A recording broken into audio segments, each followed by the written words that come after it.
What's going on, everybody? RJ Ochoa here from SB Nation's bloggingtheboys.com. Hope all is well wherever you are. We hope you're happy, safe, healthy, and I trust that you are rather upset with the Dallas Cowboys. It has been a bit of a trying week for the Cowboys, certainly since they headed up north to the Midwest, right? Midwest to Indianapolis for the 2022 NFL Combine, and to kind of catch you up on where we're at, because a lot has happened without anything actually happening. Stephen Jones, upon first arrival in Indianapolis, was asked about the statuses of Amari Cooper and DeMarcus Lawrence, who the franchise has kind of dropped some breadcrumbs about potentially moving on from this offseason. Stephen Jones said there are a lot of moving parts, because that's the kind of thing you say when you don't really want to say anything else.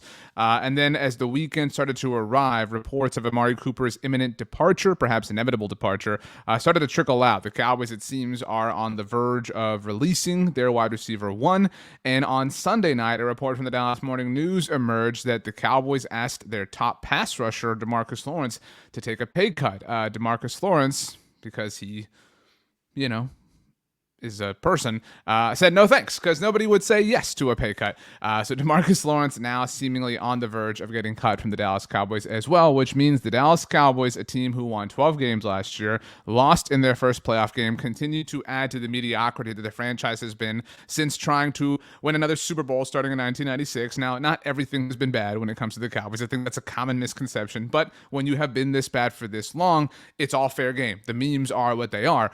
So those Cowboys, that particular team, is on the verge of releasing their wide receiver one and their defensive end one. Their top wide receiver in Amari Cooper, and now their top pass rusher in DeMarcus Lawrence. Now I know, DeMarcus Lawrence doesn't get sacks. He doesn't get sacks. I don't care. He's overpaid. DeMarcus Lawrence, literally the best edge rusher graded against the run by Pro Football Focus last year. Do you think that matters? Probably not. Are you wrong about that? Definitely so. DeMarcus Lawrence is one of the best defensive players on the Dallas Cowboys. He obviously missed some time last year with the foot issue, but when he played, he was dominant. I know the Cowboys have Micah Parsons. I know the Cowboys have Randy Gregory. Potentially, there is word that the Cowboys maybe are going to bring him back. He is a free agent as well, that is. And if they do bring him back, even if they don't bring him back, if it's just Micah Parsons, the Cowboys are going to be guilty of doing the thing that they do over and over and over again, year after year after year, offseason after offseason after offseason, and that the Cowboys are going to put all of the responsibility on one superstar player. That's been obvious for the last 20 years because they generally put it on the shoulders of their quarterback. Tony Romo, save us. Dak Prescott, save us. They're literally doing that to Dak Prescott now, by the way, in cutting Amari Cooper, and now they're potentially going to do it to Micah Parsons. Hey, Micah, you're a crazy, hybrid, awesome freak of an athlete who can play linebacker and edge rusher and do both at an elite level. We're just going to bank on that happening every single year. I love Micah Parsons. You love Micah Parsons. Micah Parsons is the thing I feel the most confident about when it comes to the Dallas Cowboys, but it is possible that he is not this elite, all defensive, everything guy every single game for the rest of his career. Why would you assume that that is going to be the case? Why would you bank on that as opposed to giving him help? People think that help is some sort of sign of weakness. People think like, well, great quarterbacks should need great wide receivers. Great quarterbacks turn other people into great wide receivers. Okay, fine. But what if you give a great quarterback a great wide receiver? What if you give Aaron Rodgers, Devontae Adams? What if you give Matthew Stafford, Cooper Kupp? I know those are two different examples, but the point is you can have them all. You can have all of these things. And so the Cowboys can have Micah Parsons and DeMarcus Lawrence and Randy Gregory if they so choose, but they cannot have them if they decide to cut DeMarcus Lawrence. And the problem here, because DeMarcus Lawrence's cap value this year is not necessarily where you want it to be, but that's never going to be the case. Anytime you sign a player, anytime a player is no longer on a rookie contract, they're going to make a lot of money. Welcome to the NFL. Welcome to the world of professional sports.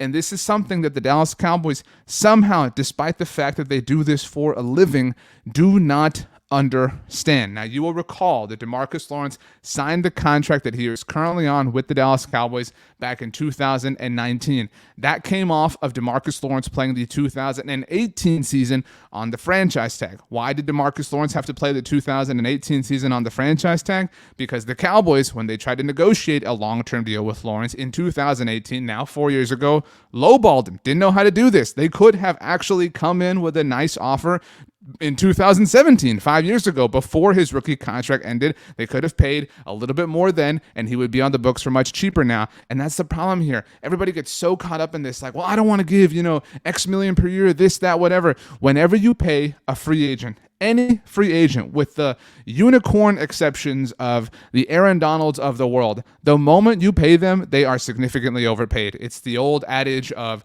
when you drive a car off the lot, it depreciates in value, whatever the case may be. You have to overpay. You have to pay market rate. So you might as well do that as early as possible when it comes to elite players like elite quarterbacks or like elite defensive players, certainly elite edge rushers like DeMarcus Lawrence. You have to bite the bullet so that a few years down the road, you don't have to overpay all the more to make up for everything that you did. The Cowboys erred significantly by keeping DeMarcus Lawrence on the franchise tag in 2018. They tagged him again in 2019. He threatened not to get shoulder surgery. He had all the leverage in the world, and so they had to overpay him. They do not know how to project forward. And we have seen this play itself out with multiple different people, multiple different players, and multiple different positions. Notably, it's some of the most expensive ones, like edge rusher with DeMarcus Lawrence and Dak Prescott at quarterback. Think about that.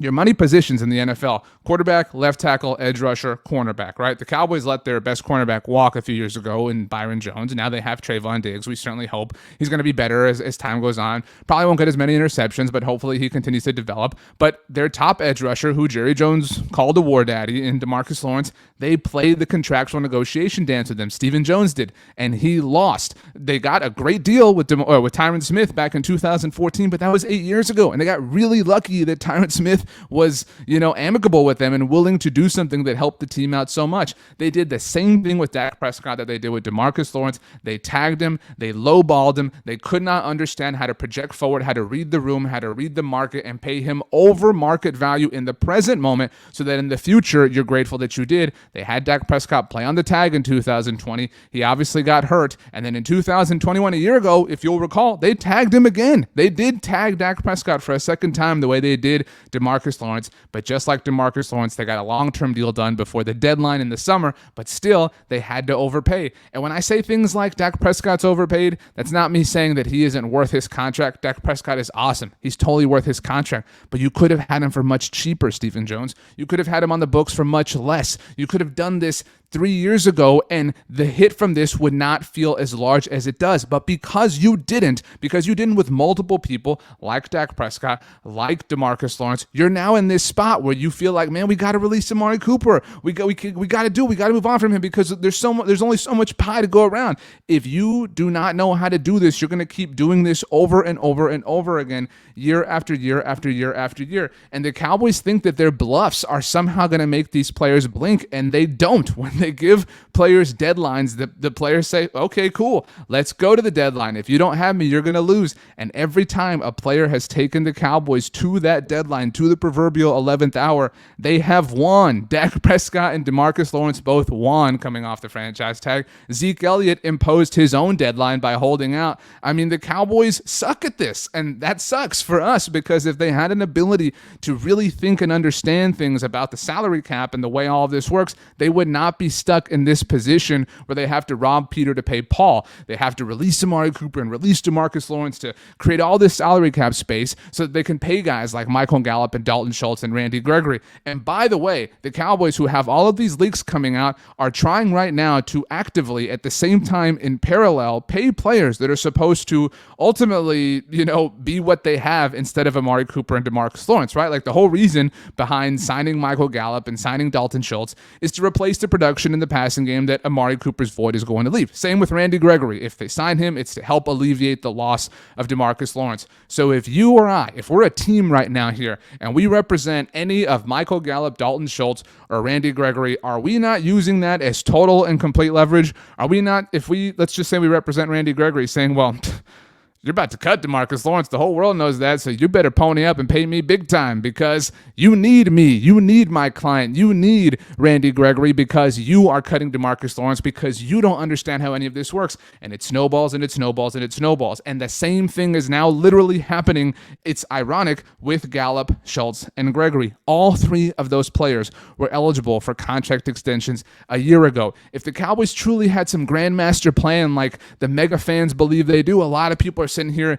in my mentions on Twitter and our comments all over the place on bloggingtheboys.com. You just got to trust the front office. They know what they're doing. They've been planning this. This is what they want to do. They wanted to do this all along. If they really thought all along that they were going to release Amari Cooper and DeMarcus Lawrence in the 2022 offseason, then a year ago they would have extended Michael Gallup, Dalton Schultz, or Randy Gregory, one of them. But the fact that they didn't means that they purposefully, willingly, consciously, maybe accidentally, but that was still on purpose, got to this point where they look like they have no idea what they're doing. They look like they haven't made their mind up in one way or another. And because you haven't made your mind up, because you haven't decided anything, you have to overpay. It's the equivalent of, I think that, we've all seen Jingle All the Way, right? We've all seen the Arnold Schwarzenegger movie Jingle All the Way.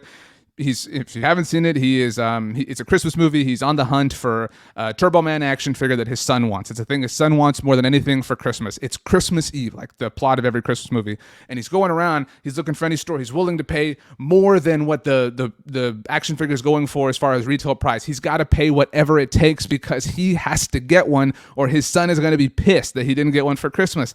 That is what the Cowboys do. They wait every year to do their shopping on Christmas Eve, and then they get in line, they say, man, this is so stupid that the line is long. Why is the line long? Why are you charging so much? You should, in fact, I want to pay you less than retail price. That is literally the logic that the Dallas Cowboys have here, and it's really disappointing, and it's going to cost them the likes of Amari Cooper and or maybe DeMarcus Lawrence as well, and their football team is going to be worse off for it, and they're going to sit here, and they're going to do their interviews throughout the spring, throughout the summer, and say how they believe, how they're trusting the roster, how football acquisition is a 24/7, 365 business in the NFL, on and on and on and on. And look, I am not a Mike McCarthy supporter. I doubt you are a Mike McCarthy supporter, but imagine being Mike McCarthy and having the owner, president, and general manager openly trash your job status as the head coach of the Cowboys and then taking away your top wide receiver and your top defensive end.